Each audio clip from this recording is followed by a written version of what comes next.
A paz do Senhor, queridos irmãos, retornamos hoje com mais uma videoaula. Espero que estejam todos bem. E hoje o nosso desejo é que continuamos crescendo em graça e em conhecimento. O assunto de hoje é técnicas pedagógicas, dicas, essenciais para que você tenha êxito na ministração e na contação de história bíblica para o aluno dentro do espectro. Isso também nós levamos para dentro da sala de aula secular, para você que é professor também. São dicas de suma importância que vão fazer toda a diferença na tua ministração e também no teu trabalho pedagógico na escola. Tá? A primeira dica que eu quero dar para vocês hoje é: observe. Eu sei que muitas vezes nós estamos tão assim, preparamos a história, preparamos a aula, e vai ser assim, e vai ser assado, e eu vou usar isso, e vou usar aquilo. Mas quando nós temos um aluno dentro do espectro, muitas vezes nós precisamos ser muito criativos e entender que a criança também, ela tem hiperfocos, ela vai, na tua história, algo vai chamar a atenção dela. E você precisa estar atento, observando o que é que essa criança vai ficar fixada, qual é o que vai atrair o olhar dessa criança para essa história. Um exemplo, vamos dizer que você vai contar a história da Arca de Noé. Na Arca de Noé, todos nós sabemos, né? Tem vários bichinhos.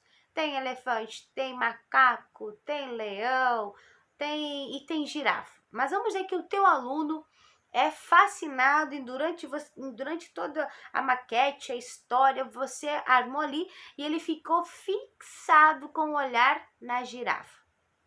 Então, o holofote dele, naquele momento, naquela história, você já identificou. Não foi o Noé, não foi a porta da arca, não foi a chuva, não foi a água, não foi nada disso. Ele pode simplesmente ficar fixado na girafa. E agora, irmã Lisandra, o que eu vou fazer? Muito bem, observou a girafa? Você vai então usar essa girafa, esse holofote dessa criança como aliado teu. Tá? Então, você vai usar um exemplo. Ele está fixado na girafa. Aonde a girafa está, ele está. Lembrando que a criança dentro do espectro, ela tem muito mais interesse em objetos, em brinquedos, do que em pessoas. Então, se ela está fixada na girafa, ela está fixada. Então, você vai usar a girafa como a tua aliada. Sempre você vai usar a girafa. Observou que é o holofote dela, você vai usar. E a girafa sempre traga a altura dos olhos, reforçando o contato visual. Até pode dizer, e a girafa, ó, põe, subiu. A altura dos olhos, você faz uma coisa engraçada. E disse, oi, João. A girafa vai, põe. E a criança vai estar acompanhando a girafa. E a girafa pulou lá em cima, parou à altura dos olhos, parou e disse pro João. A criança vai sorrir para você. Identificar, observe qual é o holofote da criança naquela história. Tá? Aí você vai utilizar a girafa como a tua aliada. E a girafa fez, buscou o elefante. E a girafa voltou e pegou o leão e entrou na arca. E a girafa ficou paradinha. E o Noé disse para a girafa, lembra que ele está observando, o holofote dele é o quê? A girafa. Então você vai fazer da girafa a tua companheira, a tua ajudadora de contar essa história. Tá? E você vai atrair a atenção dessa criança para você. Lembrando também que sempre trazer o holofote à altura dos olhos. Essa altura dos olhos, a criança vai acompanhar e vai parar. Quando chegar nessa altura, tu pode dar um... E a girafa fez bu, tá? Pulou a girafa e a criança vai estar acompanhando e você fez, pulou e fez bu, tá? Tu conseguiu atrair a atenção da criança, já colou forte que ela escolheu, né? E você identificou, utilize para que ela seja sua aliada para contar a história. Ponto número 1. Ponto número 2 é o posicionamento do professor. Aqui, há muitos professores que erram muito, porque às vezes colocam a criança do ladinho, do outro ladinho, botam no colo, mas o posicionamento correto é frontal. Sempre frontal. Porque aí você vai poder utilizar o holofote que ela escolheu, o bichinho, o objeto que ela escolheu, para você trabalhar de frente para você. Você quer ensinar uma palavra nova? You know, traz a altura da boca, a girafa disse pra girafa, vai! Tá? De frente, frontal, você vai poder trabalhar e utilizar o holofote da criança a teu favor, de frente. Já que a criança, dentro do espectro, tem muita dificuldade de olhar. Ela até olha, mas olha essa altura baixa, assim. Ou ela faz isso e já baixa de novo. Mas quando tu tá com o holofote dela na mão, o que ela escolheu na mão, você vai utilizar isso, tá? Posicionamento frontal. Sempre frontal. Ah, mas ela se mexe, irmã Lisandra. No meio da história, assim, ela senta mais pra direita. E aí, o que eu faço? Você acompanha ela. Sutilmente. Tá? Ah, e eu vou te fazer um pedido. Lembre da bolinha de ping-pong. Como a bolinha de ping-pong faz, irmã Lisandra? Pica, sobe. Tá? A mesma coisa você vai fazer com a criança, com o brinquedo, com o que ela escolheu. Sobe a altura dos olhos, pode até estar ali, mas aí sobe. E quando ela girar, você dá um jeitinho de girar. Às vezes em terapias, ou até mesmo atividade pedagógica, a gente é literalmente uma bolinha de ping-pong, porque vai girando. Vai girando, sempre buscando estar de frente para a criança. Sempre. A tua posição sempre será a altura dos olhos, então sente no chão, de frente, frontalmente, né? Você vai trabalhar sempre de frente. Se você até pouco tempo utilizava outra maneira de contar a história, então corrige o teu posicionamento, tá? E vai dar tudo certo. O terceiro, então, ponto que eu quero deixar aqui, bastante importante, é eliminar concorrência. Às vezes, e aqui entra o que eu mencionei na aula anterior, a gestão de ambiente. Às vezes nós vamos contar uma história, mas vamos para uma sala ou escolhemos um ambiente muito que distrai muito a criança. E aí acabamos perdendo a criança para um balão, para um desenho, para um quadro, tá? Então, o professor, dentro da sua capacitação, ele vai aprender a gestão de ambiente, vai aprender a chegar em um local e dizer, isso aqui vai tirar a atenção do fulano, esse aqui vai ser... Então, ela já vai antes, se prepare o ambiente. E também é muito normal, às vezes, nós exagerarmos nos recursos. Vamos contar alguma história, mas assim, botamos muito recurso, acaba sendo... a criança não conseguindo focar em nada, porque é muita coisa. Então, seja objetiva, né? E se você está contando a história, está conseguindo tirar um sorriso daquela criança, está conseguindo manter o contato visual, ela conseguiu, né? Você tá no posicionamento certo, tá tendo essa interação, ela tá participando contigo, né? Você pode até fazer girafa e a girafa pulou pra cima e fez pro João, oi, João. E aí você pode pular, a girafa pulou pra cima, e o que disse, João? Ela vai dizer, oi, tá? Você tá nessa interação legal, posicionamento certo, mas observou que do nada você tá perdendo o João para um balão, exemplo, que tá aqui assim, atrás de ti. Tá? Você observou que o João largou a girafa, largou a Arca de Noé, largou que tava super bem a interação de vocês, mas perdeu ele. Aí você vai sutilmente buscar uma maneira sutil de tirar a atenção do João e tirar o balão de trás. É muito rápido. É muito rápido, é muito ágil. Tirou, elimine concorrência. Porque às vezes eles estão focados em tanta coisa que a gente não consegue desenvolver um jogo, não consegue desenvolver uma atividade e não consegue ensinar nada porque tá ali. É muita coisa. É muita coisa junto, é muita pecinha junto, é muito personagem. Então você vai tirando os excessos, vai eliminando, vai botando para trás, aí vai tirando, vai até e deixando entre você e a criança o que você quer trabalhar e o holofote dela. Ok? Combinado? Então, elimine concorrência. Tá? O outro ponto que eu quero falar é descubra e respeite a zona de conforto social dessa criança. Meu Deus, irmã Lisane, e agora? Como é que é isso? Lembra que nós falamos da posição frontal. Ok, tá sentado de frente, legal. Mas, às vezes, nós, no intuito de ensinar, de fazer, nós ficamos muito perto da criança.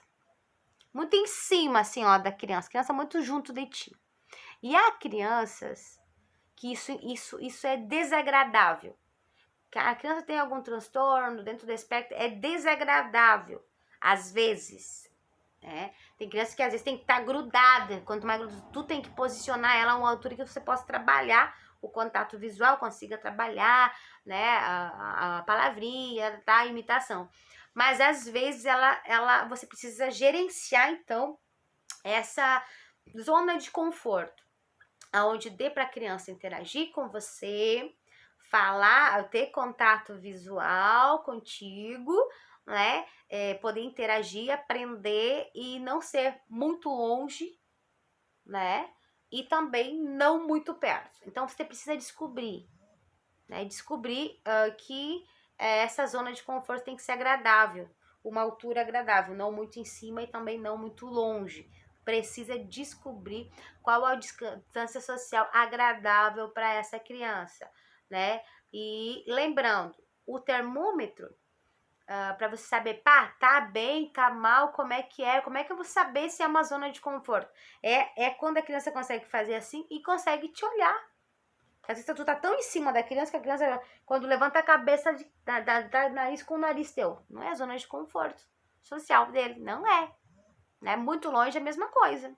Então é preciso que você né, observe que a criança consiga fazer isso com tranquilidade, consiga então, o olhar da criança sempre vai ser o termômetro, tá? Então observe isso.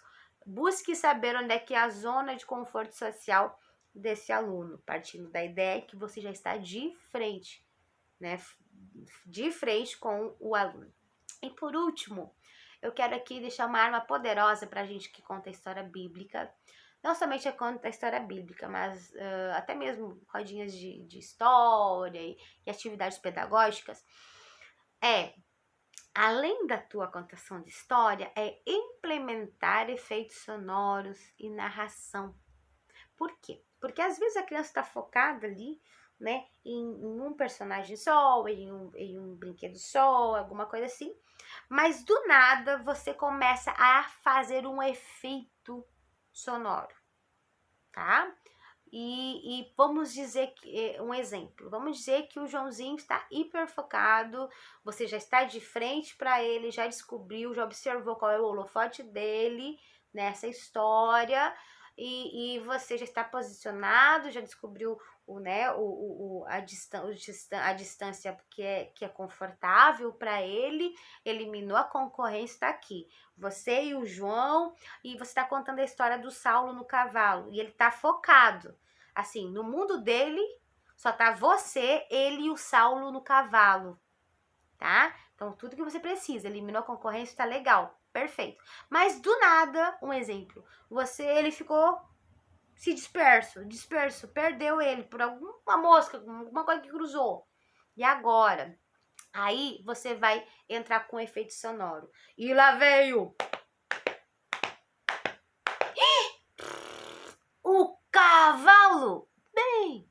devagarinho. E o cavalo fez efeito sonoro. Eu te garanto que essa criança vai parar do que ela estava olhando. Ela vai largar o objeto que ela estava atento e vai olhar para ti. Aí você aproveita. E o cavalo começou a andar rápido. Aí você pode até dizer, faz, João, rápido. Aí ele vai fazer, vai sorrir, vai gostar. E o cavalo, cansou. E dormiu. Efeito sonoro. Mudança de voz. Gente, eles ficam fixados. E o cavalo dormiu. E o Saulo gritou. Aí você pode até mudar de voz. Ei, cavalo! Vamos lá! Entendeu? Implemente na tua história bíblica efeitos sonoros. Porque no momento, pode não somente no momento que a criança ficou dispersa, que você já estava perdendo. Às vezes eles estão tão conectados à história, mas tão conectados que tu disse assim, poxa, tá fluindo. Mas do nada, perdeu. Do nada, passou uma mosca e você disse, e foi. Aí você entra com os efeitos sonoros. Gesto, né? E efeitos. Pode mudar a voz, mudar, né? Fazer expressões faciais. E você vai ver o quanto ele vai parar e vai te olhar.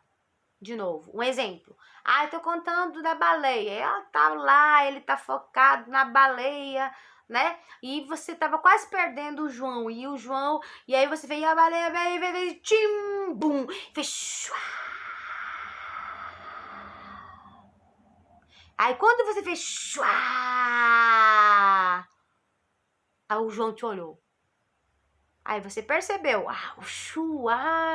o João gostou.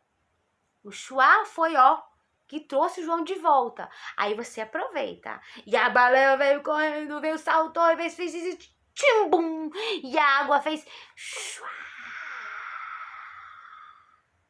Aí você pode até dizer, João, faz chuá. Aí o João vai fazer, e a baleia veio de timbum. E fez, e então você pede pro João fazer, faz, João. E ele vai fazer chuá.